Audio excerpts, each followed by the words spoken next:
Queridos amigos, estamos siguiendo con el capítulo 13 del Apocalipsis, en este taller bíblico en donde intentamos resignificar lo que estamos viviendo, inclusive a nivel mundial, con la pandemia, pero no solo por esto. El sentido que normalmente la gente le da al Apocalipsis como tiempo de final, de crisis, de desaliento o dificultades, de miedo también. No tiene nada que ver con el sentido bíblico del Apocalipsis, que es un libro que nos inspira para construir una sociedad mejor, colaborando con Dios, y cómo enfrentamos las vicisitudes y los problemas de la vida. El capítulo que tratamos hoy, y siempre recuerden que lo hacemos dentro de un rol también donde la oración de intercesión es importante, porque también está dirigido a intercesores, este taller bíblico. El capítulo de hoy es el 13 del Apocalipsis, donde la serpiente transmite su poder a la bestia. Acá aparece el demonio y aparecen dos bestias. Luego va a venir una segunda bestia, que también es llamada en este libro el falso profeta, que está al servicio de la primera bestia.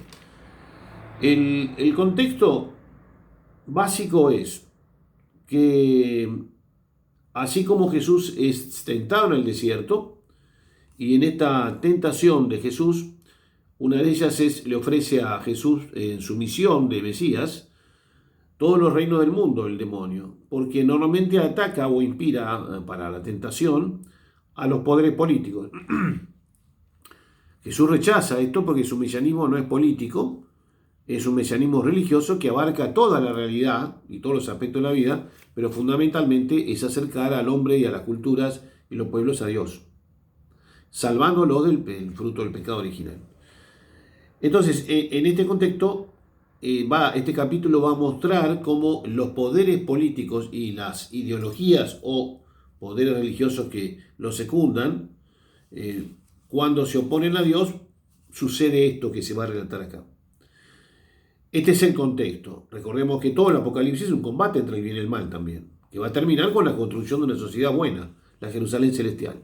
Capítulo anterior fue el 12, la visión de la mujer y la serpiente, donde está representada en la mujer la iglesia, pero también María con Jesús, que nace, y el mal trata de destruirlo para impedir ese mesianismo. Y en el 11, nosotros habíamos visto los dos testigos, que pueden ser Elías y Moisés, y también Pedro y Pablo, bueno, testigos, los cristianos como evangelizadores, y también la séptima trompeta, eso es en el 11, en donde lo que se inicia es la acción de Dios, porque recibe las oraciones de todos los santos, para ir transformando la realidad. Bueno, este es el contexto de este capítulo. Vamos por versículos, analizándolo. Acá dice Juan que estaba de pie sobre la arena del mar. Y dice con el 13:1, y vi surgir del mar una bestia que tenía 10 cuernos y 7 cabezas, y en sus cuernos 10 diademas, y en sus cabezas títulos blasfemos. Esta bestia, que sería un poder político, entendido bajo la luz de las profecías de Daniel, Daniel 7:28, es un libro del profeta de la Biblia, que tuvo una visión Daniel y ve surgir 4 bestias diferentes que suben del mar. Entonces Juan lo toma de aquí, Daniel 7, del 2 al 8. La primera como una leona con alas, la ve. A continuación viene otra bestia como un oso, se hiergue de un lado y en su boca tiene dientes y 3 costillas, que los mastica, come mucha carne. Otra bestia que es una pantera, que tiene 4 alas y también 4 cabezas. Y finalmente viene una cuarta bestia terrible, que inspiraba miedo y que poseía grandes dientes de hierro, comía y trituraba todo a su paso. Aquí en Daniel, esta bestia, que Juan la resume en una, estas bestias van simbolizando al imperio neobabilonio, la primera bestia. Luego la segunda es al imperio medo-persa, con 2 grupos raciales y políticos distintos que se unen, que tiene más poder que el primero. La tercera está revelando a Alejandro Magno y toda la conquista desde los macedonios griegos, de todo este imperio y pone 4 cabezas porque luego de la muerte de Alejandro quedan 4 reyes. Entonces el helenismo gobierna a través de esta experiencia política en todo Asia Menor. Y la cuarta bestia, terrible, más poderosa, es el Imperio Romano, en el cual Juan va a estar inserto y la primera predicación y evangelización va a ser bajo este imperio, que tiene más poder. Entonces, aclarado esto, vamos entendiendo que se está refiriendo a los poderes políticos. ¿Por qué tenían 10 cuernos y 7 cabezas y en los cuernos 10 diademas? Está indicando reyes y títulos blasfemos, porque en esta época actual, para donde está describiéndose el Apocalipsis, los emperadores ya habían adquirido una especie de prerrogativa que es que le hicieran un culto divino, que eran dioses vivos, a diferencia y contraposición de los dioses anteriores, griegos, y parte romanos, que para parte de la cultura parecían muertos o que no intervenían. Y en cambio el emperador, que ya llega a tener un gran poder, entonces se hace hacer un culto como Dios. Y el cristianismo choca esencialmente contra esto. Hay todos estudios, yo tuve que realizar una vez uno, muy interesante, que es cómo el cristianismo provoca la desacralización del Imperio Romano, que no sea sagrado, y ataca la parte cultural del imperio que sea negativa en la forma ética o moral, ética de lo filosófico o moral de los preceptos religiosos. O sea, donde choca el cristianismo es para evangelizar la cultura y eso provocar una desacralización de lo que está mal y un cambio de costumbres guiado por el Espíritu de Dios en el obrar humano. En el segundo versículo dice: la bestia que vi se parecía a un leopardo, con las patas como de oso y las fauces como fauces de león. Y la serpiente le dio su poder y su trono y gran poderío. Acá ven que las va uniendo la bestia de Daniel.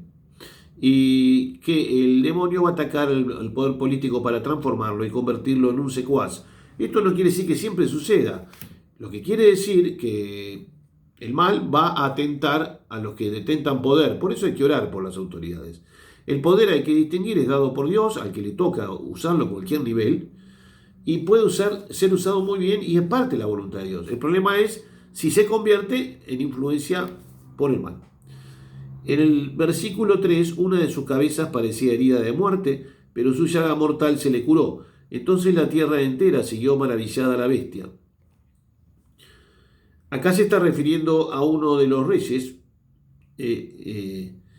y probablemente tenga relación con Nerón, que había leyendas populares que Nerón reaparece redivivo, como resucitado, como cambiado y transformado en Domiciano, el posterior emperador que también persigue a los cristianos. Es claro ver que más adelante Nerón va a ser mostrado como el anticristo, el personaje político que encarna esta acción del mal y esta acción de la bestia como poder político. No va a ser el único, porque van a aparecer distintos en distintas épocas. Recuerden que el Apocalipsis permite interpretar cualquier época histórica. Entonces la tierra entera siguió maravillada a la bestia, por el poder manifestado. Recordemos que Nerón incendió Roma y acusó a los cristianos por esto. Y se postraron, el versículo 4, ante la serpiente porque había dado el poderío a la bestia. Y se postraron ante la bestia diciendo: ¿quién como la bestia? ¿Quién puede luchar contra ella? Esto es interesante porque el poder omnímodo total que tenía el emperador sobre la vida y la muerte de muchos ya parecía exagerado. Había muchas instituciones buenas en Roma que limitaban parte de ese poder, pero tampoco era tan fácil cuando daba una orden de perseguir, escaparse. Y muy interesante aquí dice: ¿quién como la bestia? Justamente Miguel, el ángel, uno de los arcángeles que enfrenta la maldad y dirige a los ángeles buenos en el combate, significa quién como Dios, el opuesto a quién como la bestia. Sigue diciendo en el versículo 5, le fue dada una boca para proferir palabras de orgullo y de blasfemia, y se le dio poder de actuar durante 42 meses. Este periodo de 42 meses aparece en distintos lugares, también en Daniel y acá en el Apocalipsis. Implica el tiempo del pueblo de Dios, en este caso el tiempo de la iglesia entendida como todos los hombres de buena voluntad, bautizados, inclusive con la concepción actual, a unos no bautizados, pero que sin saberlo actúan como hijos de Dios, porque están con un bautismo implícito. Aunque visiblemente sería el pueblo cristiano, pero no necesariamente solo el pueblo cristiano. Entonces, aquí este tiempo es un tiempo que es similar, el poder político, de que a veces se convierte en perseguidor, con el tiempo de la iglesia o el pueblo de Dios. Y esta la boca para proferir palabras de orgullo y blasfemia es porque cuando el poder se usa mal y sale mentira o sale manipulación de cualquier tipo. Bueno, ya seguimos en el otro versículo que es el 6, y ella abrió su boca para blasfemar contra Dios, para blasfemar de su nombre y de su morada y de los que moran en el cielo. Acá tenemos que la morada de Dios es en su pueblo, hermosa visión. Vos sos parte de la morada de Dios, y Dios habita en tu corazón y en todos los que como vos buscan el bien. Entonces en cualquier dificultad Dios va a estar contigo. Y también con los que habitan en el cielo, que son tus antepasados, los que han nacido y muerto en otros momentos antes que vos. Se les concedió, dice en el versículo 7, hacer la guerra a los santos y vencerlos. Se les concedió poderío sobre toda raza, pueblo, lengua y nación. Dios no limita el poder de cada uno. Sí lo puede limitar cuando lucha por la justicia y le da un tiempo de uso. O sea, que Dios no manipula a los seres. Los que obran el bien actuarán actos buenos y los que obran el mal, actos malos. O otros harán actos intermedios. Entonces Dios enfrenta muchas veces el mal, pero no lo limita en su totalidad porque le deja la libertad de acción. En ese entremezclarse de acciones es que se dan las persecuciones. 4 siglos de persecuciones hubo bajo el Imperio Romano y aún algunos emperadores que eran muy buenos han perseguido a los cristianos. En otro capítulo expliqué por qué los perseguían. Lo voy a retomar en algún otro, pero no ahora. Porque este es un capítulo más largo, entonces no quiero agregar tiempo. Bueno, en el versículo 8 dice, y la adorarán a la bestia todos los habitantes de la tierra cuyo nombre no está inscrito desde la creación del mundo en el libro de la vida del Cordero degollado. El Cordero degollado es Jesús. Y había mitos del libro de la vida en los pueblos sumerios, en Babilonia, o lo que sería Sumer, anterior a Babilonia y posterior, sobre un libro de la vida, que también es tomado a nivel cristiano, en donde es el libro de los que están escritos su nombre aquí en la tierra, pero van a estar en el cielo. A esto se está refiriendo como que el que Dios sabe que va a orar ya tiene escrito su nombre en el libro de la vida. Cuando se bautizaban, hacían un rito en relación a esta experiencia, anotarlo en el libro de la vida, por bautizarse ahí, aún como adulto, en esa época en las catacumbas. 9. El que tenga oídos oiga, y el que a la cárcel ha de ir, y el que ha de morir espada de morir. Aquí se requiere la paciencia en el sufrimiento y la fe de los santos. El que tenga oído que oiga, esto se refiere a Apocalipsis, el que escucha con los oídos del Espíritu y lo practica, viviendo cómo enfrentar al poder político cuando éste está inspirado por el mal, no enfrentarlo en todo, sino en lo que está mal. En el resto lo tiene que apoyar. Y en el resto debe orar siempre. Pero lo que propone es que no haya violencia. Cuando a Jesús lo toman, Pedro saca una espada y le corta a uno de los que lo atacaba a Jesús para prenderlo, le corta la oreja. Y él se la vuelve a colocar, sanándolo, diciendo que yo soy. Cuando dice, ¿dónde está Jesús? Yo soy. Cuando le dijo yo soy, él estaba diciendo yo soy Yahvé. Por eso se prosternan y se caen todos ahí. Se manifiesta. Y le evita a Pedro que combata, porque si no va a morir a la espada. Hay varios pasajes bíblicos donde el que usa la espada morirá de espada. O a la cárcel de ahí, y lo que propone es que se viva con paciencia el sufrimiento y con fe. Acá viene la segunda parte del capítulo, que es el falso profeta al servicio de la bestia. Había una segunda bestia, versículo 11, que surge de la tierra y tenía 2 cuernos como de cordero, pero hablaba como una serpiente. Estos 2 cuernos como de cordero sería una semejanza de Cristo, pero para el mal.